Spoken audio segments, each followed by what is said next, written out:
എൻ്റെ എല്ലാ പ്രിയ കൂട്ടുകാർക്കും ഫുഡ് നോട്ട്സിൻ്റെ പുതിയൊരു എപ്പിസോഡിലേക്ക് സ്നേഹത്തോടുകൂടെ സ്വാഗതം. ഇന്നൊരു നൊസ്റ്റാൾജിക് റെസിപ്പിയാണ്. അതായത് നമ്മുടെ പൊതിച്ചോറിനകത്തെ മുട്ട പൊരിച്ചതില്ലേ, അതാണ് ചെയ്യാൻ പോകുന്നത്. അപ്പോൾ മുട്ട പൊരിക്കാൻ അറിയത്തില്ലെന്ന് ചോദിച്ചാൽ എല്ലാവർക്കും അറിയാമായിരിക്കാം, ഇല്ലെന്ന് ഞാൻ പറയുന്നില്ല. പക്ഷേ ഞാനതെങ്ങനെയാണ് ചെയ്യുന്നതെന്നൊന്ന് കാണിക്കാം. തന്നെയല്ല, അത് കുറച്ച് തിക്കായിട്ട് ഇങ്ങനെ വെറുതെ ഇങ്ങനെ മുട്ട അല്പയിലോട്ട് ഒഴിച്ച് കട്ടി കുറഞ്ഞ് ഇങ്ങനെ ഇരിക്കുന്ന പോലെ അല്ല. ഇത് ചോറിന് കൂട്ടാനുള്ള പോലെ നല്ല ഗൗരവമുള്ള ടേസ്റ്റി ആയിട്ടുള്ള മുട്ട പൊരിച്ചത്. അപ്പോൾ അതെങ്ങനെയാണ് നമുക്കൊന്ന് നോക്കിയാലോ. അപ്പോൾ അതിന് ചുമന്നുള്ളി ചെറുതായിട്ട് അരിഞ്ഞത്, അതുപോലെ തന്നെ പച്ചമുളക് ചെറുതായിട്ട് അരിഞ്ഞത്, പിന്നെ തേങ്ങ. ഈ തേങ്ങയുടെ ക്വാണ്ടിറ്റി കൂടുന്തോറും ഇത് തിക്കാകും. പക്ഷെങ്കിൽ മുട്ടയ്ക്ക് പ്രൊപ്പോർഷനേറ്റായിട്ട് വേണം ചേർക്കാനായിട്ട്. കാര്യം തേങ്ങ അല്ലല്ലോ പൊരിക്കുന്നത്, മുട്ടയല്ലേ. പിന്നെ കറിവേപ്പില ചെറുതായിട്ട് അരിഞ്ഞത്, പിന്നെ നമുക്കൊരല്പം മുളക് പൊടിയും കുറച്ച് ഉപ്പും വേണം. ഇത്ര മാത്രം മതി. ആദ്യം ഞാൻ ഈ തേങ്ങ അങ്ങിടുകയാണ്. തേങ്ങയും കറിവേപ്പില ചെറുതായിട്ട് അരിഞ്ഞതിൻ്റെ പ്ലാൻ എന്താണെന്ന് വെച്ചാൽ, അത് നന്നായിട്ട് അതിൽ ടേസ്റ്റ് നന്നായിട്ട് പിടിക്കുകയും ചെയ്യും. പിന്നെ നമ്മൾ എടുത്ത് കളയത്തുമില്ലല്ലോ. ചുമന്നുള്ളിയും അതുപോലെ തന്നെ പച്ചമുളകും. ഇനി നമുക്ക് മുട്ട ചേർക്കാം. ഇതിലേക്ക് നമുക്ക് ഉപ്പ് ചേർക്കാം. ആദ്യമേ ഒരുപാട് ചേർക്കരുത്. ഞാനിപ്പോൾ ഒരു 1/4 ടീസ്പൂൺ മാത്രമേ ചേർക്കുന്നുള്ളൂ. ആവശ്യമുണ്ടെങ്കിൽ നമുക്ക് പിന്നെ മിക്സ് ചെയ്തതിന് ശേഷം നോക്കാം. ഒരു 1/2 ടീസ്പൂൺ മുളക് പൊടി. ഇതൊരു പ്രത്യേക കളറ് ആ മുട്ട പൊരിച്ചതിന് കൊടുക്കും. ഇനി നമുക്കിത് നന്നായിട്ടൊന്ന് മിക്സ് ചെയ്ത് ചേർക്കാം. മുട്ട പൊരിച്ചതെന്ന് പറയുമ്പം വെറുതെ ഇച്ചിരി ഉപ്പ് ഇട്ട് മുട്ട തല്ലി പൊട്ടിച്ചൊഴിച്ച് കഴിഞ്ഞാൽ അതിൻ്റെ ടേസ്റ്റ് ശരിക്കും ആകത്തില്ല. നിങ്ങൾ ഇതുവരെയും എൻ്റെ ചാനൽ സബ്സ്ക്രൈബ് ചെയ്തിട്ടില്ലെങ്കിൽ ഇപ്പോൾ തന്നെ ആ സബ്സ്ക്രൈബ് എന്ന് പറയുന്ന ബട്ടൺ കാണുന്നില്ലേ, അതിലൊന്ന് പ്രസ് ചെയ്യാൻ മറക്കരുത്.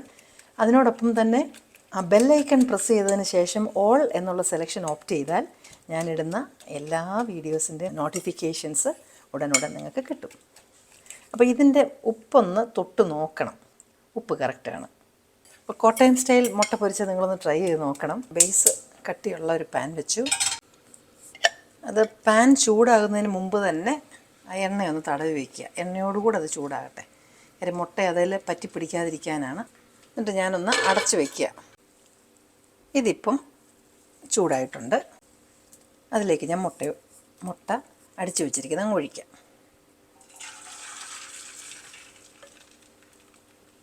ചെറിയ തീയിൽ വെച്ച് വേവിച്ചാൽ മതി. അതല്ലെങ്കിൽ മുട്ടയുടെ ആ ചട്ടിയോട് അടുത്തിരിക്കുന്ന ഭാഗം അത് പെട്ടെന്നങ്ങ് അല്ല കരിഞ്ഞു പോവും. മസാല എല്ലായിടത്തും ഒന്ന് നിരത്തിയിട്ട് കൊടുക്കുക, തേങ്ങയെല്ലാം.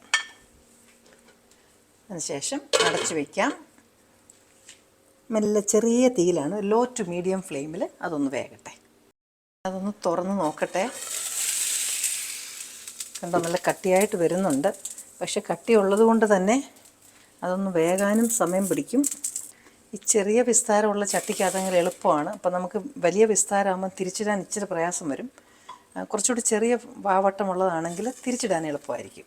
സാരമില്ല, ഇച്ചിരി പൊട്ടിപ്പോകുന്നേ ഉള്ളൂ, കുഴപ്പമൊന്നുമില്ല. ടേസ്റ്റിന് വ്യത്യാസമൊന്നും വരത്തില്ല. ഇപ്പോൾ ഇത് നമ്മുടെ ഈ അപ്പമൊക്കെ നമ്മൾ ഉണ്ടാക്കുമ്പം മേളുവശം സെറ്റാകുന്ന പോലെ കുറച്ചൊന്ന് ഇതായിട്ട് വന്നിട്ടുണ്ട്. അപ്പം നമുക്കിതൊന്ന് സൂക്ഷിച്ച് തിരിച്ചിടാനുള്ള പരിപാടി നോക്കാം.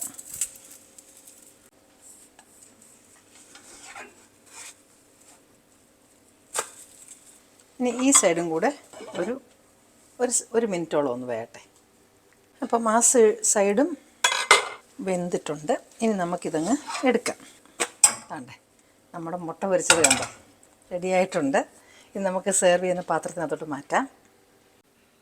അപ്പം ഇനി നമുക്ക് ഇഷ്ടംപോലെ കട്ട് ചെയ്ത് പൊതിച്ചോറിനകത്ത് എങ്ങനെ ആണോ വേണ്ടത് അതനുസരിച്ച് ഇങ്ങനെ അങ്ങോട്ട് കട്ട് ചെയ്ത് വെച്ചിരുന്നാൽ ഓരോ പീസോ 2 പീസോ ഒക്കെ എടുത്ത് പൊതിച്ചോറിനകത്ത് വെച്ചാൽ മതി. പിന്നെ ഇങ്ങനെ ചെയ്യുന്നവർ ഉണ്ടെങ്കിൽ അവർക്ക് പിന്നെയും പൊതിച്ചോറുണ്ടാക്കാനൊരു പ്രചോദനം ആയിക്കോട്ടെ. ഇത് പൊതിച്ചോറ് നമ്മുടെയൊക്കെ ഒരു ബലഹീനതയല്ലേ. അപ്പോൾ മുട്ട പൊരിച്ചു. ഇനിയും ചോറുണ്ടാൽ മതി. ഇനിയും നിങ്ങൾക്ക് ഇഷ്ടപ്പെടുന്ന മറ്റു നല്ലൊരു റെസിപ്പിയുമായിട്ട് വീണ്ടും ഞാനെത്തും. Till then I'm signing off and you stay safe.